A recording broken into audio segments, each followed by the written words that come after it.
খুবই ভালো লাগে। এখানে মাংস, সো এটা হচ্ছে ইলেকট্রিক কেটল, মানে পানি গরম করি এটার মধ্যে। সকাল সকাল ঘুম থেকে জাগার পরে যে দুটো কাজ করলে আমার কাছে অনেক হালকা লাগে, প্রথমত আমি যখন বিছানাটা এরকম করে ঝেড়ে একদম পরিষ্কার করে টান টান করে গুছিয়ে ফেলি, এবং দ্বিতীয়ত আমি যখন আমার চুলটা ব্রাশ করি। ঘুম থেকে উঠে এই দুইটা কাজ করলে আমার কাছে এত হালকা লাগে, এবং আলহামদুলিল্লাহ এরপরের কাজগুলো অনেক ভালো লাগে করতে, স্বাচ্ছন্দ্য লাগে। আপনাদের কাছে কোন কাজটা করলে এরকম হালকা লাগে, বা আমার মতো কেউ আছেন কিনা কমেন্টে কিন্তু জানাতে পারেন। এরপরে পানি পান করা, ব্রাশ করা, ওয়াশরুমে যে ফ্রেশ হওয়া, আরও কত কাজই তো থাকে, নাস্তা টাস্তা করা। আসসালামু আলাইকুম সবাইকে। সকাল সকাল চলে আসলাম নতুন আরেকটা ভিডিও নিয়ে। আমার অনেক বেশি ভালো লাগে যখন এরকম রোদ উঠে এবং আমার গাছগুলোকে আমি রোদে দিই। এখানে আরেকটা গাছ আছে, ওকেও রোদে দিয়ে দিই সুন্দর করে। শীতের দিনে দাদু বাড়িতে গেলে এরকম উঠানে বসে রোদ পোহাতাম, আর এই যে বেডের মধ্যে যখন রোদ আসে তখন খুবই ভালো লাগে। যে একটু রোদ দিলাম, আসলে মানি প্ল্যান্টে যে অনেক রোদ লাগে তা না, একটু রোদ লাগলে ভালো। যে পাতাগুলো ময়লা হয়ে গেছে, কিছু করার নেই। এত কাজ একটা সংসারের, আসলে এগুলো যদি খুঁটিনাটি না শেয়ার করি তাহলে আসলে পুরুষরা বুঝেন। দেন কিচেনে চলে আসলাম, আর এই তো এখানে মাংস বলতেছি মাছ ভিজিয়ে রাখছি ভালো করে, এটা এখন রান্না করবো।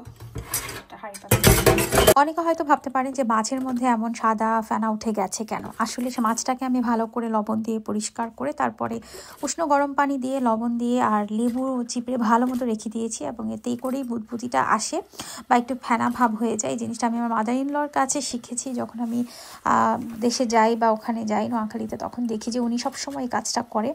তো উনি তো সবসময় তাজা মাছই কিনে আনে বা ফ্রেশ মাছ, তারপরেও এটা করাতে যেটা হয় যে একটা আষ্টে গন্ধ থাকে না, এবং মাছটাকে আরও বেশি টেস্টি লাগে। যেহেতু আমরা বাইরে থাকি, যারা আপনারা মানে অনেকেরই ফ্রোজেন মাছই কেনা হয় বেশি, তো এটা মাস্ট। এটা করলে আমি যেটা দেখেছি, আমি এত বছর ধরে প্রায় 8 বছর ধরে এভাবেই মাছ প্রিপেয়ার করে রান্না করি। আলহামদুলিল্লাহ আমার কখনো কোনো কমপ্লেন নাই মাছ নিয়ে, এবং আমার হাতের মাছ রান্না করে আমি অনেকেই খাইয়েছি, সবার কাছে প্রশংসাই পেয়েছি আলহামদুলিল্লাহ। বা নিজেও তো বোঝা যায়, আমি অনেকের কাছেই কমপ্লেনটা শুনি যে মাছ কিনে খেলে একটা কেমন গন্ধ আসে, ভালো লাগে না, এটা সেটা অনেক কিছু। আপনারা যদি সুন্দর ফ্রেশ লেবু, এবং যদি লেবুও না থাকে আপনারা যদি একটু ভিনেগারও দিয়ে রাখেন না, দেখবেন যে স্বাদে গন্ধে একদম পারফেক্ট হয়ে যায়। যাই হোক, যেহেতু আমি দৈনন্দিন ভিডিওগুলো শেয়ার করি, তো চেষ্টা করি আমি আমার যেই জিনিসগুলো ফলো করি এটাই বলতে, কারো যদি একটুও কাজে লাগে। তো এদিকে এই যে পর্দাগুলো একটু সরিয়ে দিচ্ছি, রোদ যেন আসে ড্রয়িং রুমে। রোদ এমনিও আসে, তারপর আজকে একটু সরিয়ে দিলাম, যেহেতু আজকে আমার ক্লিনিং ডে। গাছগুলো মরে, অনেকগুলো গাছ মরে গেছে, এগুলো চেঞ্জ করতে হবে। এদিকে পর্দাটাও চেঞ্জ করতে হবে আমার। কিন্তু আমার আসলে কেন জানি কিছু কিছু জিনিস পরিবর্তন করতে খুব একটা ভালো লাগে না, মানে আমি কিছু জিনিসের সাথে ইউজ টু হয়ে যায়। আপনারা হয়তো বলতে পারেন এটা আবার কেমন কথা, কিন্তু আমার জানি না, আমার কেন জানি ভালো লাগে না। যাই হোক, কোনো একদিন ইনশাল্লাহ হয়তো চেঞ্জ করব। তারপরে অনেক ভিডিও আসলে আর নেওয়া হয়নি, ব্যস্ততায়। ফোন আসছিল, ফোনে কথা বলতে বলতে রান্না করেছি, খাবার দাবার খেয়ে আলহামদুলিল্লাহ টিভি দেখেছি। আর যেহেতু ক্লিনিং ডে বলছিলাম, আমি হুবারও করেছি, কিন্তু পরে মনে পড়েছে যে ভিডিও তো করা হয়নি। তো পুরো দেখেন, হুবার করেছি ক্লিন করার পরে, মানে হচ্ছে ড্রাম সুগার দেওয়ার পরেও আমার এই যে ফ্লোরটা কতটা ধুলা ধুলা দেখি কিন্তু বোঝা যাচ্ছে। তো মাসে যেটা হয় যে আমি ট্রাই করি 2 থেকে 3 বার একটু ফ্লোরটা ক্লিন মুছে ফেলতে, যেহেতু আবার পুরো ফ্লোরটাতে বেশিরভাগ জায়গাতে এরকম কার্পেট বিছানো আছে, তাই আসলে ওই রকম লাগে না। কিন্তু তারপরেও ওই যে ধুলা ভিডিওতে কিন্তু স্পষ্ট দেখা যাচ্ছে। আমার ড্রয়িং রুমের এই মেঝেটা খুব ভালো লাগে আর কি, মানে উডেন মেঝে আমার খুবই পছন্দ। তারপর ড্রয়িং রুমের মেঝেটাও একটু পরে দেখতে পাবেন, ওইটাও খুব সুন্দর, কারণ সাদা রঙের একদম। আর তিশা খুব পছন্দ করেছিল, প্রথম আমার বাসায় এসে বলেছিল যে তোমার এই রুমের মেঝেটা আমার খুব ভালো লাগছে। তো ইদানিং জানি কি হলো যে আমার ভাল লাগে না, মানে অতিরিক্ত কাজ করতে বিরক্ত লাগে। আজকে তো ক্লিনিং ডে নিয়েছি, আর ঘুম থেকে ওঠার পর রোদ দেখার পরে দেখলাম শুধু ধুলা ধুলা ধুলা, মানে দোতলায় জানালা দরজা সব তো বন্ধ থাকে, কই থেকে এত ধুলা আসে। আপনারা যদি একটু জেনে থাকেন আমাকে টিপস দিয়েন তো, যে কীভাবে ঘরের ধুলো কমানো যায়।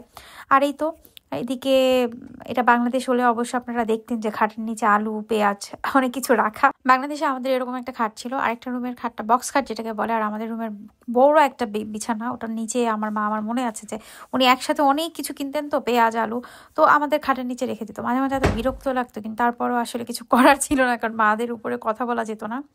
তো আলহামদুলিল্লাহ গোসল করে চলে আসলাম ফ্রেশ হয়ে। আসার পরে না ঘরটাকে ভালোই লাগছে, ক্লিন লাগছিল, কারণ যেহেতু আমি নিজ হাতে ক্লিন করে গেছি। আর গোসল থেকে বের হওয়ার পরে কিন্তু চোখের মধ্যে দেখবেন যে এটা আমার হয়, সব কিছুকে একটু এলোমেলো লাগে, গুছিয়ে নিচ্ছি।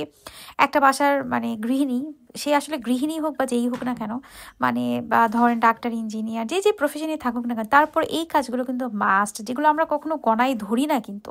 তো এদিকে মাগরিবের সময় হয়ে গেছে, আর মাগরিবের সময় বেশিক্ষণ থাকে না, ঈশা চলে আসে। আপনারা হয়তো এখন অনেকেই বলবেন যে এটা শো অফ করার কি আছে, নামাজ পড়বো। দেখেন, আমি আমার আশেপাশের মানুষকে বা অনেককেই দেখেছি যারা কাজের জন্য এক ওয়াক্তের নামাজ আরেক ওয়াক্তে পড়ে, আওয়ালের ওয়াক্তে পড়তে পারে না, কাজা হয়ে যায়। এই কাজটা কখনই করবেন না। আমার নানু আমাকে একটা কথা ছোটবেলায় বলতো যে নামাজকে কখনো বলো না কাজ আছে, কাজকে বলো আমার নামাজের সময় হয়েছে। আমারও ভুলভাল হয়ে যায়, তবে আমি চেষ্টা করি এটা মনে রাখতে, আপনারাও করবেন। তো এদিকে গোসলের পরে প্রচুর পানি পিপাসা পায়, আর আমি এখন একটু কফি বানানোর জন্য একটু পানি গরম করতে দিয়ে যাব। নামাজ পড়ে এসে পরে কফিটা খাবো। আর আপনাদের সাথে একটা মজার জিনিস শেয়ার করি, একটু দেখাই। এই ইলেকট্রিক কেটলটা আমি প্রায় ব্যবহার করছি 3 বছর ধরে। আলহামদুলিল্লাহ এখনও ভালো আছে।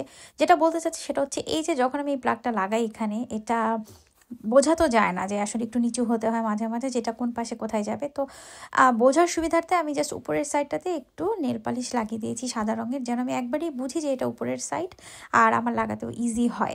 কারণ বেশিরভাগ সময় ব্যস্ততার মধ্যে না তাড়াহুড়ো লাগাতে গিয়ে এত দেখার সময় থাকে না, খুব ইজি। জানি না এটা আসলে আপনাদের কতটুকু কাজে আসবে, খুবই বেসিক, বাট তারপরেও শেয়ার করলাম আপনাদের সাথে। তো এই তো আলহামদুলিল্লাহ আমার দিনটা সুন্দরভাবে শেষ হলো, নামাজ পড়ছি। জানি না বেঁচে থাকলে হয়তো সামনে আরও কোনো ভ্লগ শেয়ার করবো। আজকে ভ্লগটা হয়তো খুব একটা ইন্টারেস্টিং হয়নি, তারপরেও কেমন হয়েছে জানাবেন। আল্লাহ হাফেজ, আসসালামু আলাইকুম।